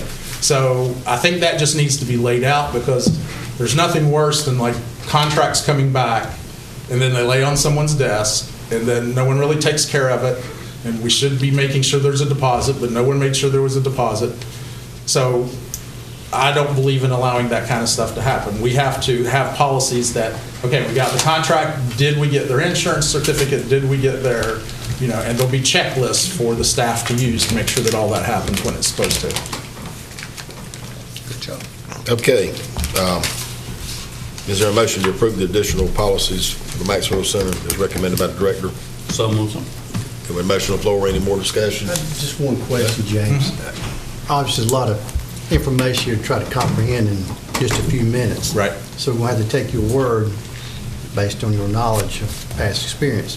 But how often would you evaluate these fee schedules? We do that constantly, and one of the things I told George and Craig is I have redone this fee schedule a lot, because I kept going back and forth, because what we're going to hear, and first I'll tell you, every building I've ever opened, we hear this: oh, you're too expensive. Every single building I've ever opened anywhere, that's what people say. But what they have to understand is we're a full-service business. When you get there for your rental room, it's going to be set the way you want it. There's not going to be extra tables and chairs leaning on the wall over in the corner. It's going to be set nice, and we're going to take care of you. And there's going to be someone there with you the entire time. So we are a little better than some of the other places where you walk into the room, pull your own tables to where you want them. You know, there's a difference. And so what I tried to do was be competitive with everyone. I didn't want totally knock us out of the ballpark, but that's also why we sort of have those range of rates where we can work with folks. And one of the things, one of the bullet points was, cost sensitivity. The fact is, I understand that a charity doesn't have the money to spend compared to a huge corporation that goes all over doing trainings in hotels and stuff, and they're used to spending the money. And so we take that into consideration when we're booking folks, because we don't want to turn anyone away, but at the same time, we can't lose money. We have utilities to pay for. We have the upkeep of the building because this is a brand new, nice building. We want to keep it looking like a brand new, nice building. And we have labor. And so you can't give the building away cheaper than what those things cost you. So you have to make sure that you're covering that and hopefully making a little bit of a profit as you go. And so I went back and forth on the rates because this particular area has a lot of inexpensive rooms available. Now, most of them are nowhere near our size, but that becomes the challenge. Someone calls, I don't want to mention the particular hotel, but they call the hotel and they say, well, what's your room cost? Oh, it's $50 an hour. Well, compare their room and you having to go in and set it up with what we're going to have. And it's night and day. And when people are just asking prices, they don't always think that way. They just look at the number and think, oh, wow. So that's one of the biggest points I want to get across to people is the service that they're going to receive, the quality of what is going to happen, and the fact that for this type building, that's why I took into consideration New Bern, some of the buildings in Raleigh that are our size doing what we do, because there is a difference in the type of service that you're receiving. Did I answer that right? You did, but Okay. just so you're prepared for the sticker shock. Exactly. Because Yes. you're going to get it, we're going to get it. Oh, I am. And one of the things I told Mr. Wood was that it doesn't matter where we set the rates. We could set them half of what they are. We're still going to get complaints because, in general, people love to complain. But the fact is, we are competitive and on the low end of what buildings like this charge. And so it's going to take us a while to get that reputation as far as people coming in and experiencing a really good event in a nice building with nice carpet and nice walls and good audio visual and a fantastic projector. I mean, it's going to take a while to get them to understand that, but there is a difference between what we will do and what some of these rooms for rent offer. All right, we have a motion on the floor. Is there any additional discussion? All those in favor, please raise your right hand. Thank you, James. Yep, thanks. Okay, moving on to a motion to declare building surplus and authorize its demolition. Expand the parking lot at the senior center. Motion to approve, Mr. Chairman. Got a motion on the floor. Is there any discussion? All those in favor, please raise your right hand. Thank you, that was quick. And motion to approve the demolition of projects jointly owned with the City of Goldsboro as requested by the City of Goldsboro. Motion approved. We have a motion on the floor. Is there any discussion? All those in favor, please raise your right hand. Okay, county update. In the interest of time, I'm going to pass. Okay. Do we have that moved? I'm talking about the video. Oh, I'm sorry. I thought you were a manager's comment. You can pass if you'd like, because I'll probably Now, we will cut you off anyway. Yeah, we'll cut me off. Just kill the mic. I want to thank you. It's truly an honor to stand before you as president. As I plan for this coming year, it is clear that there is much to be done to continue the great work of this association. Together, we'll make it a great year, one for the history books.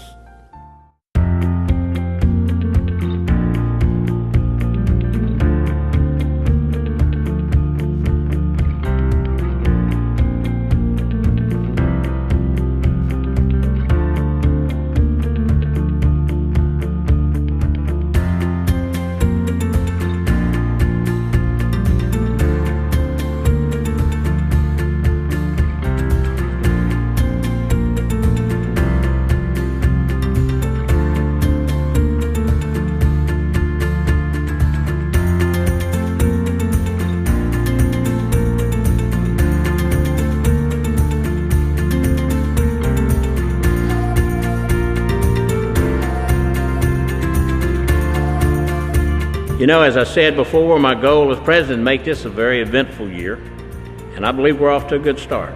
This is a historic moment for our association because it's the first time we have ever held a board meeting outside the state of North Carolina.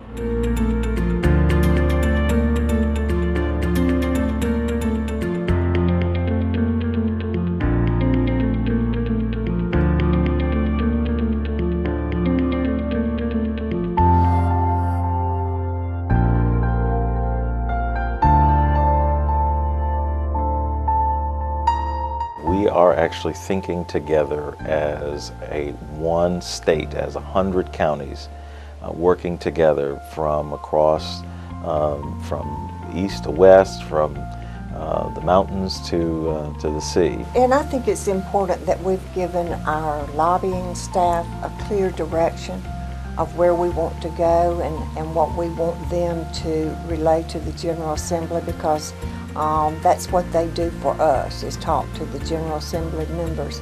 And after this process, I think they have a very clear direction on where we want to go as an association.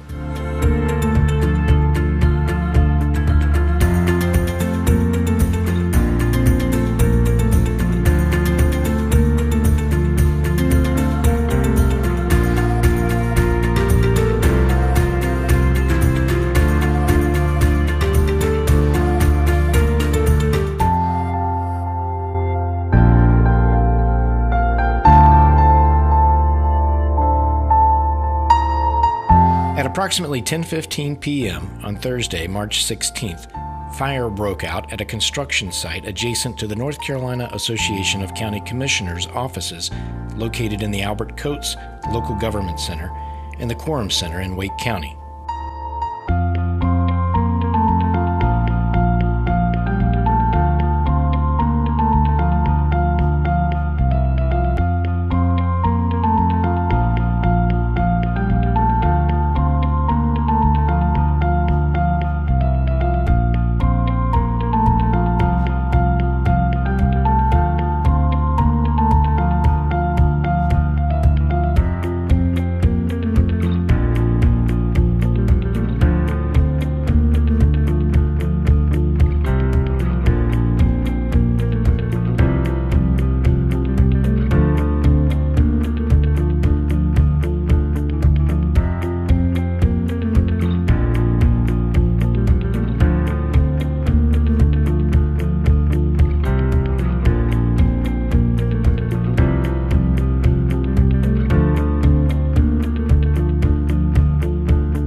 Local leaders in our areas, in our different counties, we owe it to our citizens to become involved in this process.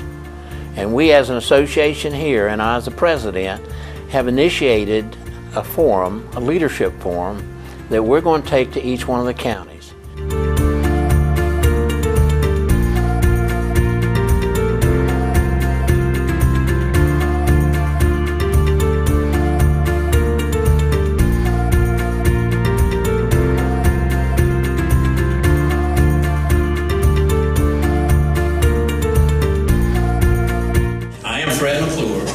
President of the North Carolina Association of County Commissioners. When I was elected in August of this past year, I chose as my initiative mental health, substance abuse, with an emphasis on the opioid epidemic.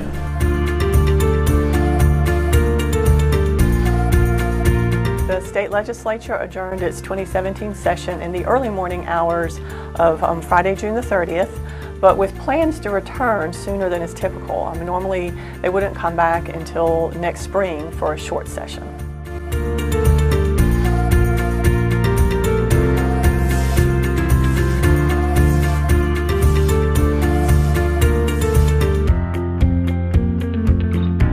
I told the folks in the General Assembly, I said, if you want to see how an organization should work that's made up of Democrat and Republican, see the association.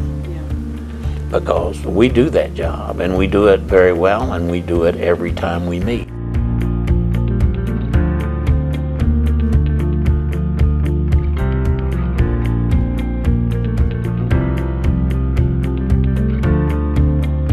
I've learned that if you've got to be able to laugh, and you've got to be able to laugh at yourself. Nothing's so serious that you can't laugh. Kevin, thanks so much for joining us today. Great. I thought you were going to say something else. Okay. Hugh, thanks for joining us today. What are the new developments happening at the General Assembly this week? You're not Sarah. You're not Sarah. What is this? I can't do this. So, Hugh, how's it going? It's good. It's good. We're.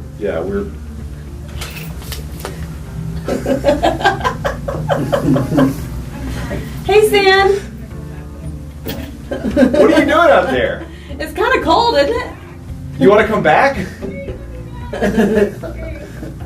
Come on. This is Fred McClure, your president. Let's start that one over. This is NCACC President Fred McClure. Welcome. I can't even start now. You can keep up to date on county issues by visiting our website at www.ncacc.org, following us on Twitter, or by downloading our county app. What is it? I don't even know what this thing is. Have you ever seen the No. app? A final vote in the Senate sometime Friday morning. We'll start from that first question. Sorry. You jerk, that was perfect. I know it was. The problem is that you leaned forward and went out of focus. So. Well, that's my fault. I'm the jerk then. I cannot believe this. Y'all have got to be kidding me, but you're not getting it back. Jeez.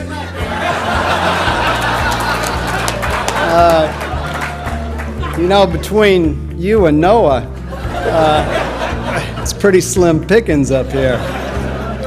If you weren't sure, Jeanette didn't know she was getting the award tonight.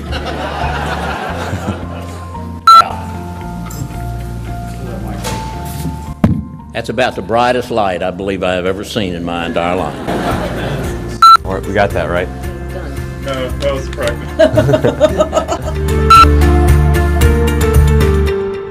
Okay. Mr. Wood, you said you wanted to hold your comments? All right, I'll start with the commissioners, with Mr. Bell. I only attended one meeting since our last meeting, Mr. Chairman. That was the juvenile justice.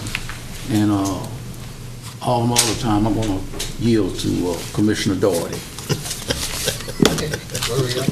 Mr. Eckhart. Just one quick thing. Attended several of the functions this past weekend out on base for the 75th anniversary of the 4th Fighter Wing. And it speaks highly for Wayne County and Goldsboro and for Seymour Johnson. The best I could recollect, we had 7 either current or past base commanders here for this weekend. And I think that speaks highly for our support for Seymour Johnson along with the city. And of those 7, 5 of them now are generals and one of them's a 3-star general. So, I mean, it's amazing to think about, living in Wayne County all my life, to see the dedication of Seymour Johnson to protect our nation. And really, when you go to an event like this, it really hits the seriousness of Seymour Johnson and the what it contributes to the defense of the United States of America. Thank you, Mr. Pate. Thank you. Mr. Ray, you got plenty of time to talk. You got John's time too. Was it my time? Yeah, you got John's time too. Really? I don't want to belabor the point, but really and truly, we are going to have to take the bull by the horns and address this advanced manufacturing center. I suppose the lesson of the day is there's really not any free money out there. You know, we had a bond issuing and such, and we felt like, well, that should provide us the funding for our advanced manufacturing center. And then all of a sudden come the strings.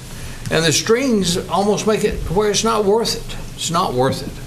I really want us to consider going ahead and relooking at this project from the standpoint of doing all of those improvements ourselves, get it opened, get it the complete, all of the phases open. Agreed that welders are important, and I got an education on that the other day. Welders are important, but machinists are important. So are those trained in the air conditioning, heating and air conditioning. All of the different facets of this program, these programs are very important. And even though they're currently ongoing, our vision was to have it expanded and have it opened years ago. Do I want to spend $1.6 million doing it? No. And I think we can get it done for a whole lot less than $1.6 million. I think the strings that have been put on this thing are ludicrous. And we're going to be looking at 2 to 3 years down the road before we're seeing it completely open. I think we can devise a plan and have it opened up by fall of next year if we do that project in-house and do it ourselves. So I really want us to take a long look and see whether or not we can address this. I think we're missing the point here. There are 6 graduating classes that have gone through, or will have gone through, our high schools that we didn't have all of this available for them. The sooner we get it done, the sooner we have it in place, the more opportunity there is for our young people to find a good paying trade job here in Wayne County or in Eastern North Carolina. I'll hush. Thank you very much. Mr. Camardi. Well, I want to preface my remarks by saying that some of the positions that I hold about skill training predates Dr. Walker coming here, so I don't want to make my comments sound like they're directly based upon the position that he currently holds. The whole business about skill training for people who are in high school or recently out of high school needs to be done across the skill trades. And I appreciate the welding aspect or the manufacturing, but Joe, carpentry, plumbing, heating and air conditioning, electrical trades, all those are very important and needed by young people to get the jobs that are out there. And there's no other way for me to give you my position than just to tell it straight up. I, in my previous life, taught courses for Fayetteville Tech at the high school that I had my classes at, where I taught high school at. I taught some of their courses at night. Small gas, body repair, and introduced some welding as a side product of the body repair. I'm not a certified welder, but I know what it takes to run a bead. Now,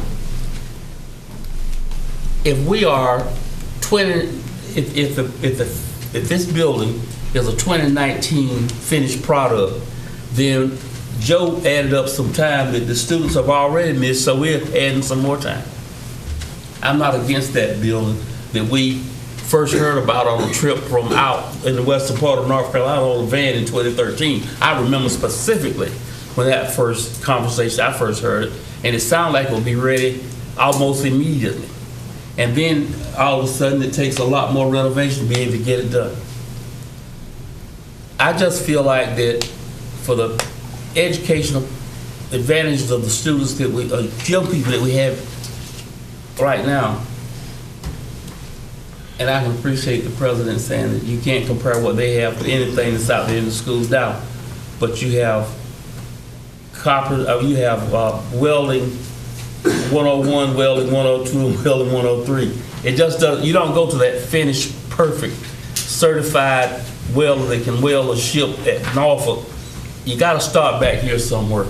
There's some start back here opportunity to be able to use shops that may be in the county already to provide this that Wayne Community College say they cannot provide right now.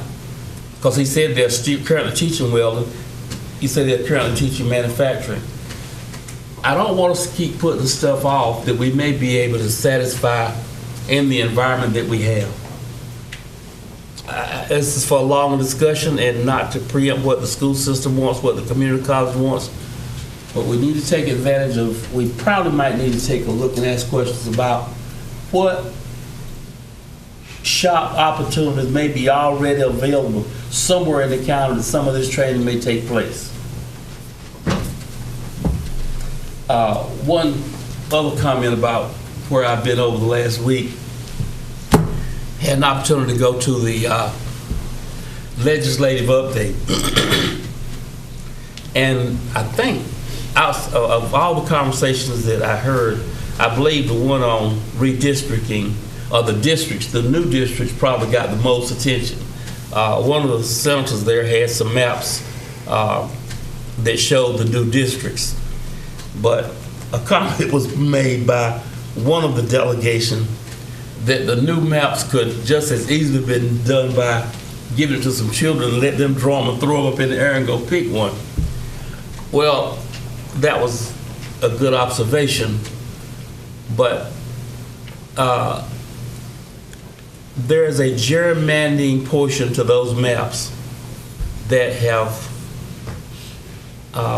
purposely squeezed the minority populations into a more narrow voting arena so that you have less opportunity to have an effect on the whole General Assembly. Until we straighten that out, until we come full circle with that, I think we can they'll draw maps until doomsday. Nothing will change. It's a good meeting, though. Thank you, Mr. Chairman. Mr. Mayor. Real quick, I just want to follow up on Commissioner Marty's comments. I was involved this past week at Wayne Community College. I was one of the speakers at the kickoff of the apprenticeship program here in Wayne County at Wayne Community College. If you remember, the apprenticeship program has been transferred from commerce to the community college system. There's a need, along with everything that you were talking about. By the way, the HVAC and some of the other, I think we still have some possibly bricklaying, but a lot of those are already being taught out at Wayne Community College. But here's one that we had a kickoff that involves industrial maintenance technician. In other words, the manufacturing plants around this area, there's been a shortage of maintenance technicians that keep this equipment running. You can't get a product out the door if you can't find someone to repair your equipment. I'm in that same boat. I have to get a lot of my technician work done out of Greensboro, Charlotte, at $150 an hour plus expenses. Okay, so it's good to have industrial maintenance technicians. This program is a 4-year apprenticeship program, and we're specifying and dealing with this one just as part of an overall apprenticeship program, which includes everything that we've been talking about. But this one is in particular because a person in any of these trades now in high school, junior and senior in high school, can work in an industry such as our shop, machine shop, and the Department of Labor will give you a pass on the liabilities and the age issue. They will give you a pass. So here's what's happening, is that more and more companies here in Wayne County, and they were present at this apprenticeship kickoff meeting, are really interested in getting high school juniors and seniors, even if it's only 2 months in the summer, to come in their plant and actually see what's going on and see if it's something that they would like to do. That sets that sets the plan that when they do graduate, they have an opportunity to pick another career rather than what they've been taught. Real quickly, I've got to say something about our new DSS director, Tamara Schrenker. This has been a long process for the Department of Social Services. We decided as a board, DSS board and the county, that we were going to wait. It took a while, but we were not going to settle for anything less but the best. And I feel as chairman of the Department of Social Services, Commissioner Daugherty sits on that board with us, that we have done that. Over the next couple of weeks, interim director Earl Merritt has really been a godsend to us last 4 months. And right now, his date of departure from Wayne County as interim director is October 6th. We do have plenty of time to give him all the thank yous and so forth. And I just want to remind the commissioners, and of course, the DSS board meeting is open. You can come. But on August 25th, we're going to have a special recognition at our DSS board meeting, which is 11:30. But the other thing is that we have another county commissioner meeting on October 3rd. And I would like to have Mr. Merritt to come on October 3rd before the commissioners, and let's wish him well and just tell him how good a job he has done for us. Just a great individual, not only a good director and very knowledgeable, but boy, has he really helped this DSS come together. So I just wanted to thank you, Mr. Chair. Thank you. Mr. Gerber. Real quickly, I'd like to thank this board and ask that this board and our staff continue to press forward to our legislators to ask for assistance to the hurricane and flood victims, and that this continue to also press forward to the Congress and ask them for additional funding. Thank you. Just a couple comments, man. That industrial maintenance program is really a multi-crafted program. And you can find a job anywhere in this country if you pass that course. Yes, sir.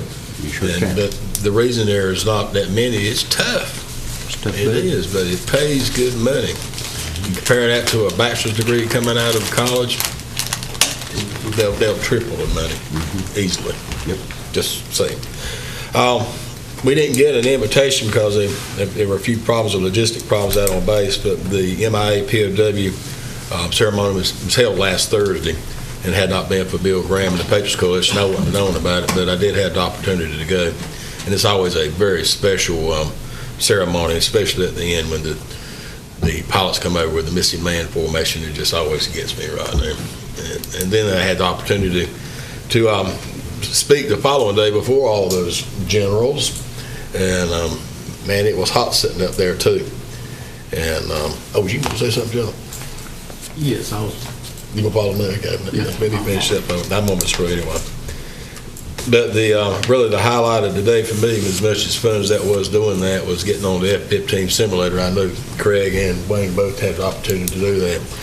And I did crash and burn with honor. So we took care of North Korea. Yeah, well, I took care of one of our AWACS. I said, "Can I shoot him?" Now, I said, "Go ahead and do it." So, but landing was a little different. But anyway, that's all I got to say. Mr. Bell, you got something to say? Yes, I just want to go back to the Advanced Manufacturing Center. You know, the general public out there may think, based on all the talking that's been done this morning, that we are the hold-up on getting that done. But I don't think it's not local. It's those bureaucrats in Raleigh, the one that's holding the project up. Am I right, Mr. Wood? That's correct. So I think everybody need to understand that if we had our say, we probably would have built it 2 years ago. Yep. But just these protocol that they have established that have you waiting to go through these different steps, you know, before you can get things done. So even if we wanted to build it today, we couldn't do it.